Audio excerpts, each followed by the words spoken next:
Hello everyone, magahikay na sa taog paniud to ang ato ang lungagon karon kani.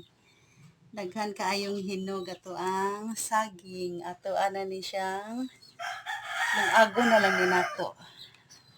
Libre na ni ato ang bugas. To na ang ako ang ginataang saging.